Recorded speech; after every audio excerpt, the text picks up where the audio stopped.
नमस्कार. मी प्रशांत फाटक. आज फाल्गुन शुद्ध द्वादशी शके 1946 सादर करत आहोत ठाणे वार्ता. पाहुयात काही ठळक घडामोडी. पावसाळ्यातील वाहतूक कोंडी टाळण्याकरता गायमुख घाट रस्त्याची डागडुजी, डांबरीकरण करण्याचे महापालिका आयुक्त सौरभ राव यांचे आदेश. माजी आमदार रवींद्र धंगेकर यांचा शिवसेनेत प्रवेश, पुण्यात काँग्रेसला खिंडार. आणि राज्य सरकारी कंत्राटदार आणि कामगारांचा जिल्हाधिकारी कार्यालयावर मोर्चा. आम्हाला फेसबुक आणि यूट्यूबवर फॉलो करायला विसरू नका. तर पाहूया काही ठळक घडामोडी विस्तृतपणे, पण काही क्षणातच. आपण पाहत आहात श्री स्थानक वाहिनी, ठाणे जिल्ह्याचं मुख्य व्यासपीठ. ठाणे वार्ता पहा श्री स्थानक वाहिनीवर. आता सकाळी 9:15 पासून रात्री 9:15 पर्यंत ठाणे वार्ता, ठाण्यातील पहिलं दृकश्राव्य माध्यम. ठाणे वार्ता आणि श्री स्थानक वाहिनीचं लाईव्ह स्ट्रीमिंग ठाणेवार्ता.com वरील लाईव्ह स्ट्रीमवर क्लिक करा आणि अगदी मोबाईलवरही ठाणे वार्ता श्री स्थानक वाहिनीचा आनंद लुटा. यासाठी आमचं ॲप डाउनलोड करा. ठाणे वार्ता पहा श्री स्थानक वाहिनीवर. आता सकाळी 9:15 पासून रात्री 9:15 पर्यंत ठाणे वार्ता, ठाण्यातील पहिलं दृकश्राव्य माध्यम. आपण पाहत आहात श्री स्थानक वाहिनी, ठाणे जिल्ह्याचं मुख्य व्यासपीठ. वन खात्याकडनं आवश्यक परवानगी प्राप्त मिळायची असल्याने गायमुख घाट रस्त्याचे काँक्रिटीकरण पावसाळ्यापूर्वी होणे शक्य नाही. त्यामुळे ऐन पावसाळ्यात या परिसरातली वाहतूक कोंडी टाळण्याकरता या घाट रस्त्याची व्यवस्थित डागडुजी आणि डांबरीकरण सार्वजनिक बांधकाम विभागाने करावे, असे निर्देश ठाणे महानगरपालिका आयुक्त सौरभ राव यांनी दिले आहेत. गायमुख घाट ते फाउंटन हॉटेलपर्यंतचा रस्ता मीरा भाईंदर महानगरपालिकेकडे हस्तांतरित करण्यात आला आहे. मात्र त्यावरील गायमुख घाट काँक्रिटीकरणाची जबाबदारी सार्वजनिक बांधकाम विभागाने त्यापूर्वीच घेतलेली असून त्याची निविदा प्रक्रिया पूर्ण केली आहे. वन खात्याकडनं परवानगी मिळाल्यानंतर या कामाचे कार्यादेश देण्यात येणार असल्याची माहिती सार्वजनिक बांधकाम विभागाने दिली. या पार्श्वभूमीवर आयुक्त सौरभ राव यांनी गायमुख घाट रस्त्याच्या डागडुजीकरण आणि डांबरीकरणाचे निर्देश दिले आहेत. घोडबंदर रोडच्या नागरिकांना भेडसावत असलेल्या विविध समस्यांबाबत तोडगा काढण्यासाठी आयोजित करण्यात आलेल्या समन्वय बैठकीचे पुढील सत्र ठाणे महापालिका आयुक्त सौरभ राव यांच्या दालनात सोमवारी सायंकाळी झाले. जस्टिस फॉर घोडबंदर रोड या प्रतिनिधींनी गायमुख घाट दुरुस्तीबद्दल सद्यस्थिती जाणून घेतली. पावसाळ्यापूर्वी काँक्रिटीकरणाचे काम सुरू होणार नसल्याने हा रस्ता सर्व प्रकारच्या वाहनांसाठी ऐन पावसात वाहतूक योग्य राहील याची काळजी घ्यावी, अशी सूचना केली. तसेच मेट्रो सेवा रस्त्याचे एकीकरण आणि भाईंदरपाडा व कासारवडवली यांचे उड्डाणपूल ही बांधकामे सुरू असल्याने त्यात गायमुख रस्त्याच्या काँक्रिटीकरणाची भर घालू नये, अशी सूचना प्रतिनिधींनी केली. त्याला प्रतिसाद देताना महापालिका आयुक्त सौरभ राव यांनी सार्वजनिक बांधकाम विभागाकडनं तर वन विभागाच्या नागपूर कार्यालयातनं परवानगीची सद्यस्थिती जाणून घेतली. सार्वजनिक बांधकाम विभागाने सादर केलेल्या प्रस्तावाबाबत वन विभागाने अधिकची माहिती मागवली आहे. या सगळ्या प्रक्रियेस लागणारा संभाव्य वेळ लक्षात घेऊन तुर्तास येत्या पावसाळ्यात या रस्त्याचे डांबरीकरण करण्याचा पर्याय शिल्लक असून त्याबद्दल सार्वजनिक बांधकाम विभागाने तातडीने योग्य ती पावले उचलावीत, असे निर्देश आयुक्त राव यांनी दिले. कासारवडवली उड्डाणपुलाच्या कामासंदर्भात झालेल्या चर्चेदरम्यान मेट्रोने दिनांक 30 व 31 मार्च रोजी तेथील सर्व कामे पूर्ण करून घ्यावीत, तर 5 आणि 6 एप्रिल रोजी सार्वजनिक बांधकाम विभागाने रस्त्याची दुरुस्ती करावी. त्यासाठी त्यांना वाहतूक पोलिसांकडून आवश्यक ते सहकार्य देण्यात येईल, असे आयुक्त राव यांनी स्पष्ट केले. वाहतूक पोलिसांच्या मदतीसाठी नेमण्यात आलेल्या वॉर्डनच्या संख्येबद्दल या बैठकीत चर्चा झाली. त्याचबरोबर घोडबंदर रोडच्या परिसरातल्या मोठ्या गृहनिर्माण सोसायटी, मॉल, शाळा, व्यावसायिक आस्थापने यांनी त्यांच्याकडचा एक वॉर्डन हा त्यांच्या हद्दीच्या बाहेर वाहतुकीच्या सोयीसाठी तैनात करावा, असे पत्र महापालिका शहर विकास विभागामार्फत या सर्व आस्थापनांना देणार असल्याचेही आयुक्त राव यांनी सांगितले. पावसाळ्याच्या काळामध्ये अवजड वाहनांची वाहतूक रात्री 9 नंतर सुरू करावी. मुंबई आणि नवी मुंबईमधून येणाऱ्या अवजड वाहनांविषयी समन्वय साधून त्यांचे नियंत्रण करण्यात यावे, अशी सूचना जस्टिस फॉर घोडबंदर रोडच्या प्रतिनिधींनी केली. या संदर्भात वाहतूक विभागाने अधिक चर्चा करून निर्णय घ्यावा, असेही आयुक्त राव यांनी सांगितले. आनंदनगर येथे RMC प्लॅनकडे कोणत्याही प्रकारची परवानगी नसल्याने काम थांबवण्याच्या सूचना देण्यात आल्या आहेत, असंही आयुक्त राव यांनी स्पष्ट केले. वेगवेगळ्या आठवडी बाजाराला परवानगी देताना बाजार संपल्यानंतर श्रमदानाने महापालिकेच्या कर्मचाऱ्यांच्या बरोबर काम करून तो परिसर स्वच्छ ठेवण्याची अट परवानगी देताना घातली जाईल, असेही आयुक्त राव यांनी सांगितले. आनंदनगर मैदानात या आठवडी बाजाराला परवानगी देता येईल का, याची व्यवहार तपासून घेण्याचे निर्देशही त्यांनी यावेळी दिले. कल्याण पूर्वेकडच्या आर के बाजार या सुपर मार्केटमध्ये पंकज पाटील आणि अनिल कांबळे गेले होते. त्यांनी किराणा मालाची खरेदी केली. बिल देण्याची वेळ आली तेव्हा त्यांनी दुकानदाराला फोनपेवर पैसे देतो, ऑनलाईन पेमेंट करतो असे सांगितले. हे दोघेही बनावट फोनपे दाखवून खरेदी केलेल्या किराणा मालाचे बिल पेड करत नव्हते. या प्रकरणी कोळसेवाडी पोलीस ठाण्यात गुन्हा दाखल करण्यात आला होता. कोळसेवाडी पोलीस ठाण्याचे वरिष्ठ पोलीस निरीक्षक गणेश न्यायालय यांच्या मार्गदर्शनाखाली पोलीस उपनिरीक्षक सिराज शेख आणि सहाय्यक पोलीस निरीक्षक दर्शन पाटील यांनी या गुन्ह्याचा तांत्रिक तपास करत आरोपींना बेड्या ठोकल्या आहेत. अशा प्रकारे या दोन्ही आरोपींनी मानपाडा पोलीस ठाण्यात सुपर मार्केट दुकानदाराची फसवणूक केली होती. या दोन्ही गुन्ह्यात खरेदी केलेला मुद्देमाल पोलिसांनी जप्त केला आहे. अशा प्रकारे या दोन्ही आरोपींनी अन्य किती सुपर मार्केट दुकानदारांना फसवलं याचा तपास पोलीस करत आहेत. माजी आमदार रवींद्र धंगेकर यांनी शिवसेनेत जाहीर प्रवेश केला असून ज्याची विचारधारा शून्य त्यावर बोलणार नव्हतो असे वक्तव्य अरविंद शिंदे यांनी केलं आहे. पक्ष कुठेही कमी पडला नाही. 4 वेळा संधी दिली गेली तरी मी निवडणूक लढताना त्यांना विरोध केला होता असे यांनी सांगितले. पक्षाने 3 वर्षात निष्ठावंत कार्यकर्त्यांना लावून 4 वेळा संधी दिली. ज्या दिवशी ते आमदार झाले त्यानंतर कधीच पक्षाचा झेंडा हातात घेतला नाही. काँग्रेस पक्षाने मान दिला पण पक्षाच्या कुठल्याच आंदोलनाला ते आले नाहीत. यांना आता मतदारांनी नाकारलं आहे. त्यांना लीड घेता आला नाही. पक्षाने माझ्यासाठी काम करावं पण मी पक्षासाठी काम करणार नाही अशी भूमिका ते घेत होते. हे संधी साधूपणा करत आहेत. त्याबद्दल आम्ही पक्षाला सांगितलं होतं. अनेकदा पक्षाच्या विरोधात काम करत आहेत असंही सांगितलं होतं. आम्ही कधीच त्यांच्यावर बोललो नाही. रस्त्यावर आम्ही उतरून काम केलं. देशात राम मंदिर उत्सव साजरा करताना हे बाबरी मशिदीवर बोलत होते. विचारधारा नाही. यांना एका पार्टीची लाईन धरता येत नाही. कुठल्याच बैठकीला आंदोलनाला येत नाहीत अशी तक्रार अनेकदा आम्ही पक्षाला दिली होती. त्यांना पक्षाने अनेकदा समज दिली मात्र बदल झाला नाहीत. हे स्वतःला स्वयंघोषित नेते समजतात. आम्हाला दुःख की अशा नाकर्त्यावर आम्ही विश्वास ठेवला असंही त्यांनी सांगितले. यांनी मतलबी राजकारण केलं. वक्फ बोर्डाच्या जागेचा वाद होता पण वक्फ बोर्डाचा विषय होता. आता त्यांच्यावर कारवाई होणार होती म्हणून त्यांनी पक्ष सोडल्याचे शिंदे यांनी सांगितले. त्यांच्या बायकोचा विषय नाही. वहिनींचं नाव कुठेही नाही. स्वतःच्या फायद्यासाठी राजकारण केलं. त्यांच्यामुळे पक्षाला फायदा कधीच झाला नाही. यांच्यात हिंमत असती तर समोर येऊन पत्र देऊन ते पक्ष सोडून गेले असते. ज्यावेळेला 2017चा अधिकृत फॉर्म मागे घेतला होता तेव्हा मी सांगितलं होतं त्यांचं काम संशयित होतं ते थांबलं पाहिजे असं मी त्यांना सांगितलं होतं. स्वतःच्या फायद्यासाठी तुम्ही राजकारण करता तेव्हा तुम्ही अडकता. तुमच्यामुळे 353 आम्हाला भोगावी लागली. धंगेकरांमुळे पक्षाला कधीच फायदा झाला नाही हीच आमची तक्रार. मी कार्यकर्त्यांची माफी मागतो. त्यांनी धंगेकरांसाठी जीव ओतून काम केलं. पक्षाच्या मोठ्या कार्यकर्त्यांनी त्यांच्यासाठी कामं केली. त्यांच्याशी तुम्ही प्रतारणा केली. एकदा तरी पक्षाला सांगायचं की कसलं दुःख होतं आहे हे आम्हाला सांगा. तुमच्यामुळे प्रत्येक कार्यकर्ता दुःख सहन करत असल्याचंही अरविंद शिंदे यांनी सांगितले. ठाणे महानगरपालिकेच्या स्थावर मालमत्ता विभागाकडे विकासकांकडून हस्तांतरित झालेल्या निळकंठ इमारतीतील सदनिकांचे वाटप करण्यात आल्याचे वृत्त काही माध्यमातून प्रसिद्ध झाले आहे. प्रत्यक्षात या प्रकल्पातल्या 49 सदनिकांचे वाटप अद्याप झालेले नाही. उपवन परिसरातल्या निळकंठ प्रकल्पात विकासकामार्फत 49 सदनिका ठाणे महानगरपालिकेच्या स्थावर मालमत्ता विभागाकडे हस्तांतरित झालेल्या आहेत. या सदनिकांचे आस्थागायत कोणालाही वाटप करण्यात आलेले नाही. त्याचप्रमाणे या प्रकल्पातली घरे शास्त्रीनगर येथील रस्ता रुंदीकरणात बाधित झालेल्या नागरिकांसाठी देण्याच्या निर्णयाची किंवा तत्कालीन महापालिका आयुक्त यांच्याबाबत निर्देशांची कोणतीही नोंद स्थावर मालमत्ता विभागाकडे नाही. निळकंठ या इमारतीचा ताबा सन 2024-25 या आर्थिक वर्षात विकासकाकडून स्थावर मालमत्ता विभागाकडे हस्तांतरित झाला आहे. या सदनिकांचे वाटप अद्याप झालेले नाही. त्यामुळे बोगस लाभार्थी दाखवून घरांच्या चाव्या देण्यात आल्याची चर्चा ही असत्य आणि निराधार असल्याचे ठाणे महानगरपालिकेच्या स्थावर मालमत्ता विभागाने कळविले आहे.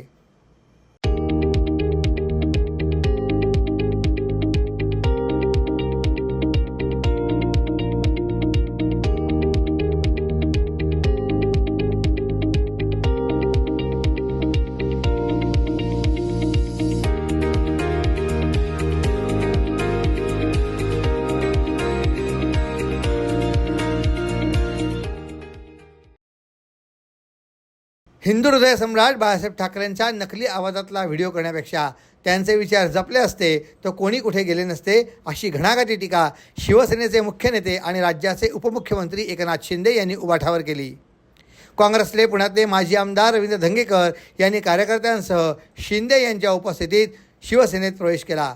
उपमुख्यमंत्री शिंदे म्हणाले की रवींद्र धंगेकर यांनी त्यांची पुन्हा एकदा धनुष्यबाण उचलला आणि भगवा हाती घेतला. रवींद्र धंगेकर हे पुण्यातले लोकप्रिय लोकनेता म्हणून त्यांची आजही ओळख आहे. कामातनं त्यांनी ओळख निर्माण केली. ते 25 वर्षे नगरसेवक होते. त्यापैकी ते 10 वर्षे शिवसेनेचे नगरसेवक होते. शिवसेनेत आल्याने आता लोकांना कळेल की धंगेकर कोण, असे शिंदे म्हणाले. तुमचा जनसंपर्क पाहता लवकरच पुण्यातनं हजारो कार्यकर्ते शिवसेनेत येतील, असा विश्वास यावेळी शिंदे यांनी व्यक्त केला. लोकसभा निवडणुकीत धंगेकर यांना 4,60,000 मते मिळाली. यातून तुमचे काम आणि लोकप्रियता दिसून येते, अशा शब्दात शिंदे यांनी धंगेकर यांचे कौतुक केले. उपमुख्यमंत्री एकनाथ शिंदे म्हणाले की मी एक सर्वसामान्य कार्यकर्ता, पण लोकांनी मला हलक्यात घेतलं. त्यानंतर जे काही घडलं ते देशाने नाही तर जगातल्या 33 देशांनी याची दखल घेतली. एक सामान्य कार्यकर्ता काय करू शकतो हे जगाने पाहिले. शिवसेनेकडनं 80 पैकी 60 आमदार निवडून आले आणि खरी शिवसेना कोणाची याच्यावर जनतेने शिक्कामोर्तब केले. हिंदू हृदय सम्राट बाळासाहेब ठाकरे आणि धर्मवीर आनंद दिघे यांचे विचार आपण पुढे घेऊन चाललो आहे, असंही त्यांनी सांगितले. कार्यकर्त्यांच्या खांद्याला खांदा लावून त्याला बळ देणारे आहोत, आपण कपडे सांभाळणारे नाहीत, असे शिंदे म्हणाले. खुर्चीसाठी 2019मध्ये ज्यांनी मोह केला त्यांना जनतेने विधानसभा निवडणुकीत धडा शिकवला. आपल्याला खुर्चीचा मोह नाही तर महाराष्ट्राला पुढे न्यायचे हा एकच ध्यास आहे. सोन्याचा चमचा घेऊन जन्माला आलो नाही तर सर्वसामान्यांच्या आयुष्यात सोन्याचे दिवस आणण्याकरता आमचा जन्म झाला आहे, असे उपमुख्यमंत्री शिंदे म्हणाले. ते पुढे म्हणाले की बाळासाहेबांच्या नकली आवाजातला व्हिडिओ दाखविण्यात आला. बाळासाहेबांचे जुना रेकॉर्ड जपून ठेवले आहेत असे ते सांगतात, पण नकली लोक नकलीच कामे करणार, असा टोला त्यांनी उभाठावर लगावला. याऐवजी बाळासाहेबांचे विचार जपले असते तर फायदा झाला असता, कोणी कुठेही गेले नसते, अशी टीका उपमुख्यमंत्री शिंदे यांनी केली. आपण शिवसेनेचे 10 वर्ष नगरसेवक होतो. मुख्यमंत्री म्हणून एकनाथ शिंदे यांनी 2.5 वर्षात सर्वसामान्यांना न्याय देण्याचे काम महाराष्ट्राने पाहिले. कॉमन मॅन म्हणून शिंदे यांनी काम केले. त्यांच्याच पावलावर पाऊल टाकण्याचा प्रयत्न करू, अशी भावना धंगेकर यांनी व्यक्त केली. धंगेकर यांच्या समवेत सुरेश जैन, बाळासाहेब आमरे, प्रणव धंगेकर, गोपाळ आगरकर, मिलिंद आहेर, अजित ढोकरे, रवींद्र खेडेकर, संजय पासुलकर, सतीश ढगे, राजू नाणेकर आदी कार्यकर्त्यांनी शिवसेनेत यावेळी प्रवेश केला. यामुळे पुण्यात काँग्रेसला खिंडार पडले आहे. महिला सक्षमीकरणाचा अनोखा सोहळा ठाण्यामध्ये रंगला आहे. जिल्हा ठाणे अंतर्गत स्वयंसहायता समूहातल्या महिलांनी उत्पादित केलेल्या विविध वस्तूंना बाजारपेठ उपलब्ध व्हावी या उद्देशाने कोकण विभाग, जिल्हा ग्रामीण विकास यंत्रणा ठाणे आणि महाराष्ट्र राज्य ग्रामीण जीवनोन्नती अभियान यांच्या संयुक्त विद्यमाने विभागीय, जिल्हास्तरीय व मिनी सरस विक्री प्रदर्शन आयोजित करण्यात आले आहे. सरस विक्री प्रदर्शन 12 मार्च ते 16 मार्च 2025 दरम्यान गावदेवी मैदान हे सकाळी 10 ते रात्री 10 पर्यंत सुरू राहणार आहे. या प्रदर्शनात महिला बचत गटांनी बनवलेल्या विविध प्रकारच्या आकर्षक वस्तू लोकांना खरेदी करण्याची संधी मिळणार आहे. यामध्ये खास करून महिलांनी स्वतः बनवलेल्या विविध खाद्यपदार्थ, हस्तकला वस्तू, कपडे आणि घरगुती वापराच्या विविध वस्तूंचे 175 स्टॉल लावण्यात येणार आहेत. त्यात 350हून अधिक महिलांचा सहभाग असणार आहे. या प्रदर्शनात ठाणे जिल्ह्यासह कोकण विभागातल्या म्हणजे पालघर, रायगड, रत्नागिरी आणि सिंधुदुर्ग तर इतर जिल्ह्यातल्या ग्रामीण भागातल्या महिला बचत गटांनी तयार केलेल्या विविध आकर्षक वस्तू आणि खाद्यपदार्थ हे विक्रीकरता उपलब्ध असतील. महिलांच्या कर्तृत्वाला सलाम करण्याकरता सरसच्या माध्यमातून जिल्ह्यातल्या बचत गटांना त्यांना त्यांची उत्पादने दाखवण्याची आणि उत्पादनांच्या विक्रीची संधी उपलब्ध होणार आहे. या विक्रीतनं बचत गटांच्या महिलांना उत्पन्न मिळणार आहे. या सरसच्या माध्यमातून महिलांनी तयार केलेल्या उत्पादने आणि वस्तूंच्या माध्यमातून त्यांचे कौशल्य आणि कला सादर केली. राज्य सरकारच्या वतीने करण्यात आलेल्या विविध पायाभूत कामांची पूर्तता राज्य कंत्राटदार महासंघाचे अध्यक्ष आणि सदस्य असलेल्या ठेकेदारांनी केली आहे. मात्र त्यांची देयके देण्यात चालढकल करण्यात येत असल्याच्या निषेधार्थ महाराष्ट्र राज्य कंत्राटदार महासंघाचे विभागीय अध्यक्ष मंगेश आवळे यांच्या नेतृत्वाखाली ठाणे जिल्हाधिकारी कार्यालयावर मोर्चा काढण्यात आला. यावेळी मोर्चेकरांनी प्रतिकात्मक तिजोरी आणली होती. अर्थमंत्री अजित पवार या तिजोरीचे दार उघडा, अशी मागणी यावेळी मोर्चेकरांनी केली. या मोर्चात हजारो लोक सहभागी झाले होते. राज्यातल्या सार्वजनिक बांधकाम विभाग, ग्रामविकास, जलजीवन मिशन विभाग, ग्रामविकास, जलसंधारणासारख्या अनेक शासनाच्या विभागाकडे काम करण्यास कंत्राटदार आणि यांचे अनेक प्रश्न आणि अडचणी सोडवण्याकरता शासन, मंत्री व प्रशासनाकडून शासन स्तरावर काहीही प्रयत्न होत नाहीत. याबाबत शासनात कंत्राटदार महासंघाने वेळोवेळी 5 मागण्यांचा ड्राफ्ट दिला होता. पत्रव्यवहार व बैठक घेतली होती, परंतु शासन काहीही करत नाही असा आरोप करून महाराष्ट्र राज्य कंत्राटदार महासंघाने सार्वजनिक बांधकाम कार्यालय ते जिल्हाधिकारी कार्यालय असा मोर्चा काढला होता. मोर्चेकरांनी वाटत येत असलेल्या महात्मा गांधी, छत्रपती शिवाजी महाराज आणि डॉक्टर बाबासाहेब आंबेडकर यांच्या पुतळ्यास अभिवादन केले. राज्यातील सार्वजनिक बांधकाम विभाग, ग्रामविकास, जलजीवन मिशन, जलसंधारण, स्थानिक स्वराज्य संस्था इथे विकास कामे करणाऱ्या कंत्राटदारांची देयके तातडीने देऊन कंत्राटदार, त्यांचे कुटुंब व त्यावर अवलंबून असणारे व्यावसायिक यांची वर्षानुवर्षे देयकेच मिळत नसल्याने होणारी आर्थिक पिळवणूक व उपासमार तातडीने बंद करावी. राज्यातल्या सर्व विभागाकडची कामे मंजुरी करण्याच्या अगोदर त्या कामांना निधीची उपलब्धता असल्याशिवाय शासनाने सदर कामांकरता कोणतीही निविदा प्रक्रिया अजिबात राबवण्यात येऊ नये आदी मागण्यांचे निवेदन महासंघाने जिल्हाधिकाऱ्यांमार्फत राज्य सरकारला दिले. याप्रसंगी मंगेश यावळे यांनी मागील 2 वर्षांपासून राज्यातले सर्व कंत्राटदार मेटाकुटीला आले आहेत. अनेकदा निवेदने आणि निदर्शने केली आहेत. एकनाथ शिंदे मुख्यमंत्री असतानाही कंत्राटदारांनी मागणी केली होती. त्याला आम्हाला आश्वासन देण्यात आले होते, पण त्याची पूर्तता अद्याप करण्यात आलेली नाही. आता देवेंद्र फडणवीस यांनी तरी लक्ष द्यावे. पंतप्रधान मोदी हे देशाची अर्थव्यवस्था 5 ट्रिलियन करण्याचे स्वप्न बघत आहेत. मात्र त्याकरता ठेकेदारांची बिले अदा करणे गरजेचे आहे. कारण ही बिले अदा केली तरच ठेकेदारांकडनं करोडरूपात एकूण देयकापैकी 22% रक्कम सरकारला देण्यात येत असते. हीच रक्कम देशाच्या 5 ट्रिलियन अर्थव्यवस्थेत पोषक ठरणार आहे. यामुळे अजित पवार यांनी आता तरी तिजोरीचे दार उघडावे अशी मागणी केली. पंतप्रधान नरेंद्र मोदी यांचा महत्त्वाकांक्षी प्रकल्प मुंबई अहमदाबाद बुलेट ट्रेन ठाण्याच्या शीळ परिसरात जात असून या प्रकल्पादरम्यान अडथळा ठरणाऱ्या इमारतींवर ठाणे महानगरपालिकेची मोठी कारवाई सुरू असून ठाणे महानगरपालिका उपायुक्त मनीष जोशी आणि मंडळ अधिकारी महसूल विभाग सपना चौरे, तलाठी नितीन पिंगळे आणि मुंब्रा मंडळ तलाठी यांच्या माध्यमातून कारवाई सुरू आहे. कारवाई दरम्यान अतिक्रमण करणाऱ्या माफियांनी अधिकाऱ्यांना धक्काबुक्की केली.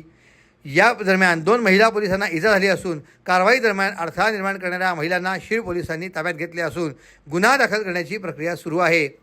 सकाळी 11 वाजल्यापासून कारवाई सुरू झाली असून बुलेट ट्रेन परिसरात अनधिकृत इमारती उभारलेल्या ह्या निस्तीनाबूत करणार असल्याचे ठाणे महानगरपालिकेचे उपायुक्त मनीष जोशी आणि मुंब्रा सर्कल ऑफिसर सपना चौरे यांनी सांगितले. कल्याण पूर्वेतल्या 100 फूट रोड परिसरात महानगरपालिकेच्या प्रस्तावित घनकचरा प्रकल्पाविरोधात स्थानिक रहिवाशांनी तीव्र आंदोलन सुरू केले आहे. शेकडो रहिवासी रस्त्यावर उतरत स्वाक्षरी मोहीम आणि घोषणाबाजी करत आंदोलन केले. हा प्रकल्प मानवी वस्त्यांपासून दूर हलवावा ही त्यांची प्रमुख मागणी आहे. कल्याण पूर्वेच्या 100 फूट रोड परिसरात महानगरपालिका घनकचरा प्रकल्प उभारण्याची योजना आखत आहे. तथापि स्थानिक रहिवाशांनी या प्रकल्पाला तीव्र विरोध दर्शवला आहे. त्यांच्या मते हा प्रकल्प मानवी वस्त्यांच्या जवळ असल्यामुळे आरोग्य आणि पर्यावरणावर नकारात्मक परिणाम होऊ शकतो. आंदोलनाच्या सुरुवातीला छत्रपती शिवाजी महाराज चौकात शेकडो रहिवाशांनी एकत्र येऊन स्वाक्षरी मोहीम राबवली व घोषणाबाजी केली. स्थानिक आमदार सुलभा गायकवाड यांच्या नेतृत्वाखाली याआधी पालिका अधिकाऱ्यांसोबत बैठक झाली. या बैठकीत कल्याण डोंबिवली महानगरपालिकेचे आयुक्त इंद्राणी जाखड आणि घनकचरा व्यवस्थापन विभागाचे अधिकारी अतुल पाटील यांनी या प्रकल्पाचे फायदे स्पष्ट केले होते. मात्र यावेळी रहिवाशांनी परिसरात छत्रपती शिवाजी महाराज चौक असून या प्रकल्पामुळे सर्वांना याचा नाहक त्रास होत असल्याने हा प्रकल्प मानवी वस्त्यांपासून दूर हलवण्याची मागणी केली. मात्र गडकिल्ल्यावर कचरा असतो, मग आपल्या या प्रकल्पाला विरोध का? या प्रकल्पाच्या फायद्यांवर भर देत प्रकल्प याच ठिकाणी उभारण्याचे मत स्पष्ट केले. मात्र पालिकेच्या या भूमिकेनंतर रहिवाशांमध्ये असंतोष निर्माण झाला असून आता या रहिवाशांनी आंदोलन सुरू केले. याच्या सुरुवातीला कल्याण पूर्वेतल्या 100 फूट रोडवरील छत्रपती शिवाजी महाराज चौकात रहिवाशांनी रस्त्यावर उतरून स्वाक्षरी मोहीम राबवत पालिकेच्या विरोधात घोषणाबाजी केली आहे. जोवर आमच्या मागण्या पूर्ण होत नाहीत तोवर हे आंदोलन सुरूच ठेवण्याचा निर्धार रहिवाशांनी यावेळेस व्यक्त केला. अहो, आपण आपलं घर स्वच्छ, सुंदर, नेटनेटकं ठेवतो ना, मग आपण आपल्या शहराच्या बाबतीत उदासीन का? आपलं शहर स्वच्छ, सुंदर आणि नेटनेटकं ठेवणं ही आपली जबाबदारी आहे, हो ना? मग उचला फोन आणि विना परवाना होर्डिंग्स, बॅनर्स कुठे दिसले तर 1800-222-108 या टोल फ्री क्रमांकावर कळवा किंवा 75069464155 या भ्रमणध्वनीद्वारे आपली तक्रार नोंदवा किंवा महापालिकेने तयार केलेल्या स्टार ग्रेड ॲप्लिकेशनद्वारे आपली तक्रार नोंदवा. त्याची दखल त्वरित घेतली जाईल. लक्षात घ्या, आपला छोटासा सहभाग आपलं शहर स्वच्छ, सुंदर आणि नेटनेटकं बनवू शकतो. जसं आपलं घर तसं आपलं ठाणे शहर. आपण आपले कार्यक्रम अथवा बातम्या आम्हाला ठाणेवार्ता@gmail.com या आमच्या ईमेलवर कळवू शकता. ठळक घडामोडी शेवटी पुन्हा एकदा. पावसाळ्यातली वाहतूक कोंडी टाळण्याकरता गायमुख घाट रस्त्याची डागडुजी, डांबरीकरण करण्याचे महापालिका आयुक्त सौरभ राव यांचे निर्देश. माजी आमदार रवींद्र धंगेकर यांचा शिवसेनेत प्रवेश, पुण्यात काँग्रेसला खिंडार आणि राज्य सरकारी कंत्राटदार आणि कामगारांचा जिल्हाधिकारी कार्यालयावर मोर्चा.